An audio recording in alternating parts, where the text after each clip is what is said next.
PL era esse mesmo partido do qual você saiu? Não, e eles não aceitam esse perfil de diálogo. Aquele que está incomodado, que se retire, né? É o perfil daqueles que são considerados mais radicais. Eles são 880. Discordou de mim ou criticou o Bolsonaro por alguma coisa, você é petista. Os principais nomes do cenário político passam por aqui. Café com Política. Recebendo hoje o deputado federal Samuel Viana, do Republicanos. Deputado, muito bom dia, obrigado por tê-lo aqui conosco no Café com Política, como vai? Bom dia, Ibrahim, uma alegria estar aqui novamente com todos vocês, obrigado pelo convite. Na última vez da nossa conversa, eu dizia aqui no início da nossa entrevista, o deputado federal Samuel Viana, do Partido Liberal, agora no Republicanos. Isso. Qual é o tamanho da importância para a sua carreira política, especificamente, essa mudança de saída do PL para o Republicanos?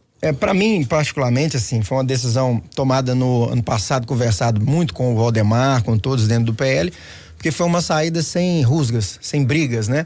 Ela foi com a anuência do partido, por uma questão mesmo de perfil. Porque o PL hoje ele tem tomado aquela posição de oposição por oposição, ou oposição a toda e qualquer medida, e eu particularmente deixei muito claro que eu, começando uma carreira política no primeiro mandato, eu não acreditava nessa política de oposição por oposição. No passado eu sempre critiquei o PT por conta disso. Falar, mas está muito partidário, votando tudo contra. E tem medidas que são boas e ruins, independentemente da sigla. A gente tem que saber fazer essa ponderação. E aí, como o PL tomou essa posição, eu deixei muito claro que eu queria estar junto nas pautas conservadoras, mas pautas de desenvolvimento social, econômicas, eu queria ter essa liberdade de diálogo. E aí, eles concordaram. E fui pro Republicanos por conta desse perfil.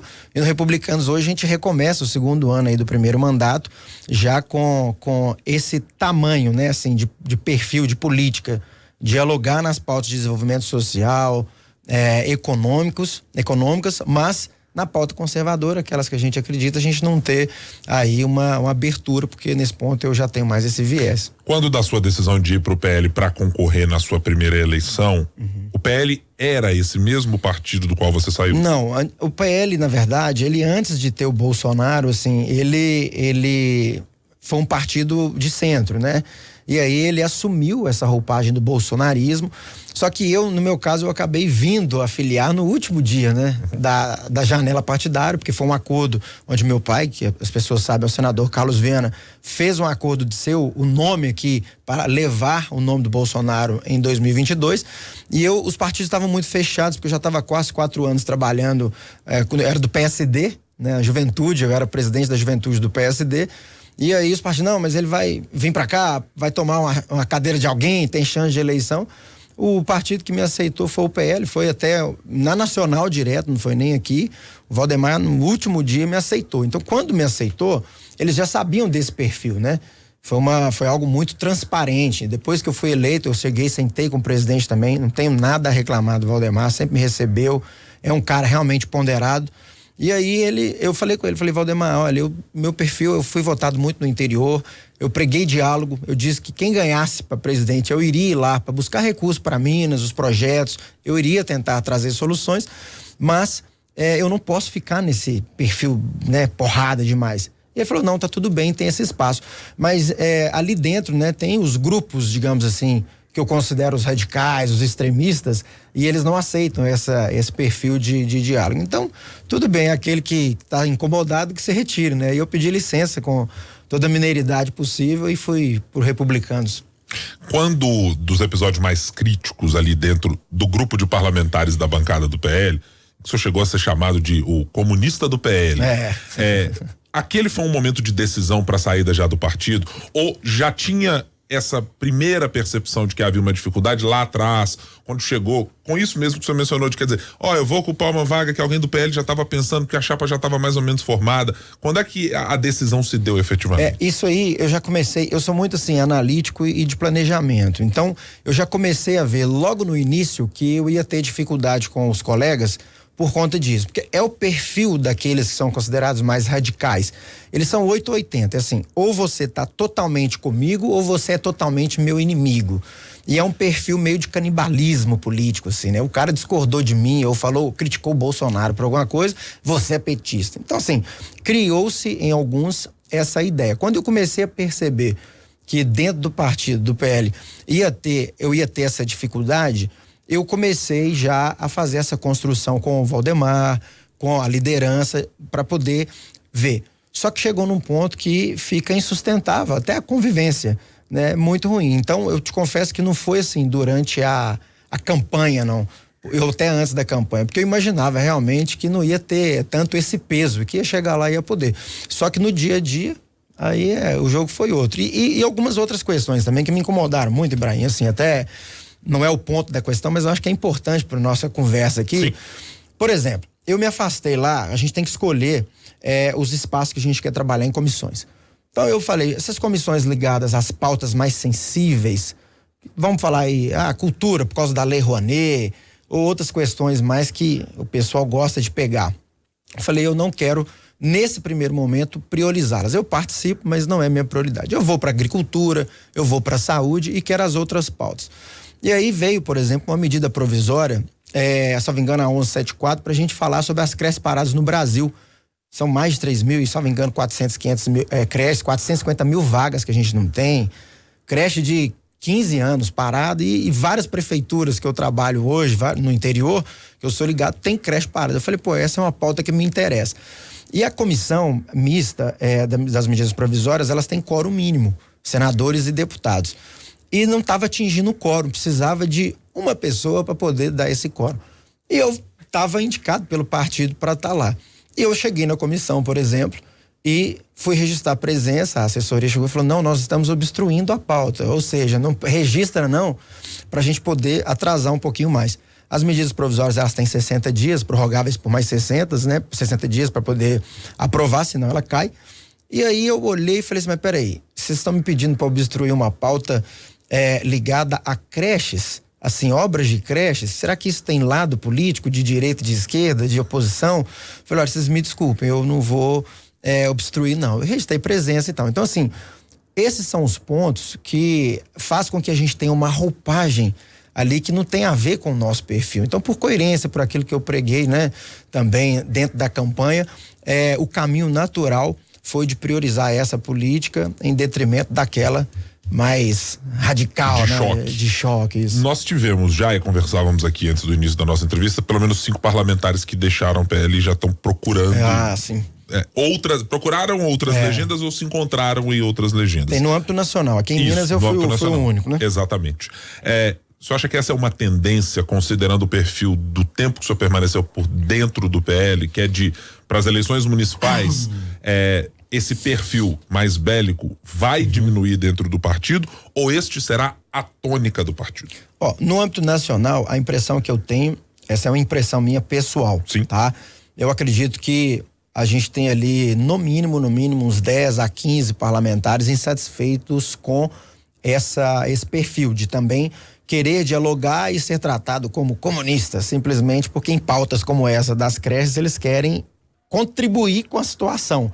Então você está do lado do governo, né? Então, sim, eu acho que no mínimo deve ter de 10 a 15 aí insatisfeitos. Só que a saída, ela tem várias questões. Primeiro que nós, deputados, diferentemente dos senadores, né, governadores e prefeitos, o nosso mandato ele está vinculado ao partido. É uma eleição proporcional que a gente fala. Então, a saída ela tem que ser ou com uma anuência do partido, ou então ela tem que ser judicialmente numa questão de quebra partidária. Então isso é difícil de ser construído, sabe? Precisa de muita conversa. Hoje tem aquela ideia de que o PL é o maior partido do Congresso, apesar de que isso não dá tanta força, porque lá quem manda são os blocos, né? Uhum. E tem 2 partidos, tem 2 blocos lá dos partidos de centro, que um acho que tem 170, o outro 100 e poucos, que acabam tomando protagonismo nos votos, mas existe essa roupagem ainda, né? O maior partido. E assim, eu acredito também que não se queira perder muito essa roupagem de ser o maior partido e tudo, porque isso também se faz uma narrativa e uma mídia.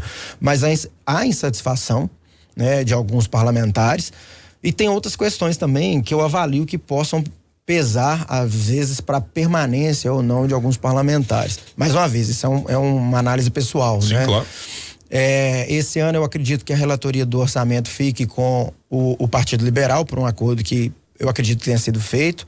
Se ficar, então quem está dentro do partido ele tem mais espaço para articular. Tem uma proeminência ali para articular, sim. Para buscar mais recursos para o estado deles e tudo mais. E também a gente tem a questão das eleições municipais chegando, né? O fundo partidário e o fundo eleitoral, ele é proporcional ao número de cadeiras de deputado federal e de votos também. Então, o PL hoje, assim como nós temos o PT, o MDB, o PSD, o Republicanos, que são partidos com muitos deputados, né? A gente tem com um fundo partidário grande. Então, existe, eu acredito, o sentimento de eu vou fazer minha base com o PL, com a estrutura, e depois eu vejo como é que vai ser. E, assim, o terceiro ponto a gente percebe muitas pessoas ainda acreditando que as eleições municipais vão se polarizar. Uhum. Eu particularmente não acredito nessa polarização e nem assim que isso vai ter tanta força. Tirando algumas capitais, mas é porque eu convivo muito com o interior, eu convivo muito com locais que mais do que a política de partido me ajuda, assim. O que nós vamos fazer com o esgoto a céu aberto? O que nós vamos fazer? A emenda parlamentar é mais efetiva do que o embate político ideológico.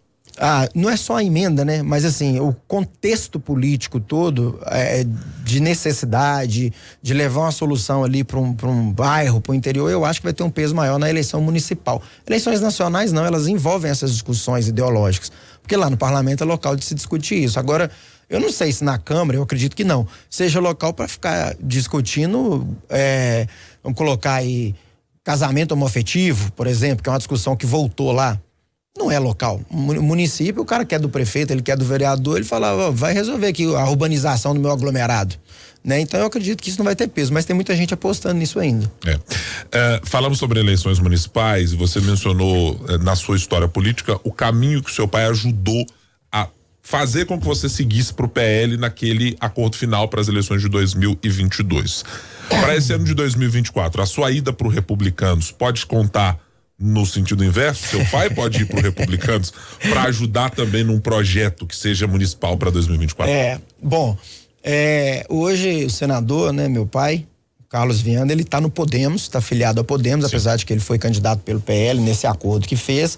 E eu acredito que existe uma possibilidade de permanência no Podemos, caso a executiva estadual e nacional de fato demonstre que ele queira ser o candidato, mas eu particularmente, dentro do partido, estou puxando sardinha, porque eu acredito no projeto Carlos Viana, futuro prefeito de Belo Horizonte, não só como filho, mas como cidadão também e pelo perfil político. Então, voltando agora do recesso, eu vou continuar nesse esforço e nessa articulação, inclusive não só dentro de casa, no café da manhã, né, quando a gente encontra lá em Brasília, mas também no partido, para que ele possa vir junto e ele possa ser um candidato pelo 10.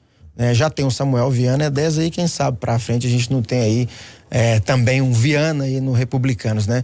Me parece que dentro do partido, do que eu já conversei com o próprio presidente Euclides, tenho conversado com outros membros, inclusive o presidente Marcos Pereira, o nosso líder, Hugo Mota, que é muito bem-vindo. E eles mesmos estão falando, veio o filho e o pai, quando vem?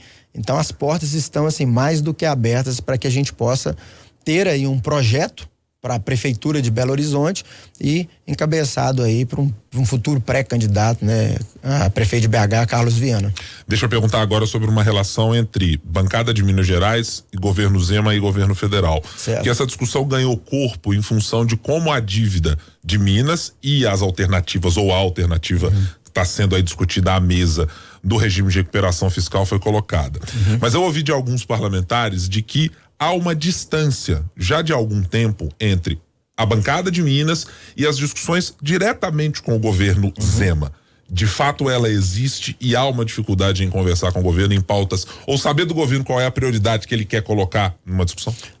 Eu vou tentar ser o menos político aqui possível, porque a gente sabe que qualquer coisa que a gente possa falar cria algum atrito ou outro, mas também eu não vou assim ser injusto com algumas questões. Eu quero ser o mais justo possível. Eu, particularmente, no meu mandato, como eu sou, como advogado, muito ligado na parte técnica, assim, de tentar resolver alguns problemas, nós precisamos das entidades e dos órgãos com a porta aberta para resolver. No governo do estado, na Emater e outros órgãos, sempre que eu procurei, administrativamente eu tive essa porta aberta para resolver esses problemas. Esse é um ponto da política. Agora, quando a gente trata da política partidária, dos deputados, assim, terem mais espaço de fala, espaços de opinião, esse é um ponto que a gente percebe que tem da bancada bastante restrição. Então, vou dar um exemplo. Na bancada mineira, a gente fez o debate, a discussão das verbas de bancada que vem para Minas Gerais. Se não me engano, é 500, 600 milhões, o valor assim. E lá a gente faz a discussão de divisão. Nós vamos colocar tanto na educação, tanto na saúde, tanto para segurança pública. Enfim, e nessa discussão, a bancada decidiu por colocar em ministérios que possam fazer convênios diretamente com as prefeituras. Sim. Não passando pelo governo do estado. Tudo isso na política, todos esses detalhes, eles demonstram, assim, algumas situações de dificuldade política, de conversa, de diálogo. Ou seja, eu vou fazer aqui a tentativa de tradução, deputado. Vai É nessa. porque o governo de Minas não dialoga com o governo federal e vice-versa, e aí os deputados preferem passar pelos ministérios diretamente do que ter que se envolver numa briga política. Isso, exatamente. Pra gente não tem... A gente quer resolver a situação. Então, nós não vamos entrar. Aí a bancada tem gente ligada à direita, à esquerda, governista, oposição. Então não pode ser um empecilho, né? Então eu acredito, assim, que o governador Zema é uma pessoa boa, mas de fato a gente pede mais, assim, uma política. Né? Fica muito aquela ideia, não sei se é do Novo ou de quem que é, o político não pode conversar com o Lula, a política... Não, tem que sentar e conversar. Eu vi vocês falando agora há pouco sobre a situação lá da ida ou não no ato do 8 de janeiro, que ele confirmou, né, que iria... num ato político, depois misturou e tudo. Então fica alguma coisa, peraí, é meu governador. Eu espero dele o mínimo, que senta lá, cara, conversa, você pode não concordar, mas é o mínimo que a gente espera, né? Eu não sei se tiveram outros compromissos ou não participei disso, mas não era uma posição que eu particularmente gostaria. Aí pega o regime de recuperação fiscal. O regime de recuperação fiscal na ideia inicial de travar a recomposição, né, salarial por, acho que 4 anos, ia ser 24, 28, algo assim, né? De ter reajuste a cada 4 anos, mas depende da inflação, depende da inflação, depois, então, quantos mil servidores? 300 mil no estado? Como é que você vai fazer isso no bolso das pessoas? Então, essa era uma discussão ampla, que ela não é só, no meu entendimento, de um governo, ela é de todos os setores. Quando já chega pronto, faltou diálogo. E aí a gente precisa do governo federal, que é o credor, para poder sentar. Quem tem que fazer isso? É o governador, a responsabilidade é dele, ele foi eleito para isso. Se não chega, porque a gente tem ali algumas pessoas influenciando, acredito eu que equivocadamente, não, você não pode ir lá, porque senão você vai ficar considerado, como eu disse mais cedo, o comunista do governo de Minas, ou um melancia, igual a gente que vota, né? Você chegou a se chamar, né, algumas vezes. Que eles chamam, porque a gente vota. Olha, paciência, isso aí é uma ala, isso aí é um percentual de pessoas que alguns chamam de haters e tudo, mas que faz parte da democracia e da política, eles também fazem parte. Não pode abusar, igual quebraram tudo aí, né? Mas, enfim, tem que sentar, se vai falar bem ou vai falar mal, é a função, a institucionalidade exige essa ação. Então, eu particularmente critiquei, né? E outros players tomaram aí à frente a Assembleia com o presidente, o próprio senador Rodrigo Pacheco, junto com a bancada. Então, vamos ver como é que vai caminhar, mas a gente quer um pouco mais de articulação política do governo. Agora, deixa eu fazer o caminho inverso. O governo federal está sendo criticado exatamente nesse momento por mandar uma medida provisória que, na avaliação do relator Efraim Filho, foi discutida extensivamente pelo Congresso Nacional ao longo de 2023. Os setores discutiram, os deputados discutiram. E aí o governo, na alegação que é feita pela oposição, diz, mas peraí, tá fazendo o veto do veto, para tentar driblar o Congresso. O governo federal atua de uma maneira, faz um jogo honesto no tete a tete com os deputados, ou nesse caso não? Honesto sim, de deixar muito claro que eles estão buscando arrecadação e que eles vão tomar todas as medidas legais para isso, né? Seja buscando tributação ou fazendo medidas assim, tentando falar o que a gente acabou de falar que a gente não quer, que o parlamento não quer, que o Brasil que é inconstitucional, inclusive dizem os juristas. Tem algumas pessoas dizendo que seria inconstitucional, porque você está usando de um instrumento legal, mas com o mesmo objeto que já foi decidido pelo parlamento de forma contrária, ou seja, você está reabrindo uma discussão. Até não sei se reabrir a discussão não seria possível, acho que talvez seria possível, mas logo após, o que mudou no cenário político? Mudou o governo? Não, a economia, né? Então, nesse ponto, não é que eu acredito que o governo federal está tentando impor, porque não é uma imposição, ele está colocando de novo para debate, para jogo. Mas eu acredito, e no meu caso, assim, eu não vi com bons olhos essa volta, né? Essa exoneração, digamos assim, não vi com bons olhos e acredito que dentro do parlamento, se for nos mesmos termos que nós votamos contra, vai cair. O governo tem, aquele governo do Lula, Ibrahim, lá de muitos anos atrás, no primeiro mandato, que tinha a força do orçamento e o Congresso na mão, mudou muito o cenário, sabe? Hoje, acredito que 40% do orçamento, ele fique no Congresso, é quase um semipresidencialismo, né? Um parlamentarismo indireto, tá quase, né? Assim. Quase assim, né? Porque o orçamento hoje fica muito ali na mão mesmo do parlamento. Você vai aos ministérios, 40% é para poder cumprir os acordos e 60% eu acho que para executar o orçamento próprio. Então, qual que é a sobra para poder, de fato, fazer uma coisa assim? Então, o parlamento ganhou muita força. O arcabouço fiscal, uma medida que foi necessária depois da PEC da transição, que quebrou o teto de gasto, né? Ele foi uma medida muito boa, na minha opinião, mas ele continha erros e o parlamento corrigiu. Ele não foi aprovado do jeito que o governo federal queria a qualquer custo. Se não me engano, foram 8 mudanças, né? Inclusive aquela questão da possibilidade de responsabilidade fiscal, de responsabilização para punições eleitorais, inclusive. Isso, várias questões assim. Então foi o parlamento que travou.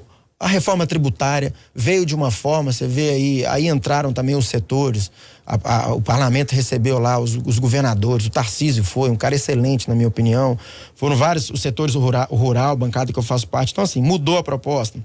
Aí o presidente Lula, Ibrahim, até falou assim, gente, mas a aprovação, assim, não é só o que eu quero, o que a gente quer.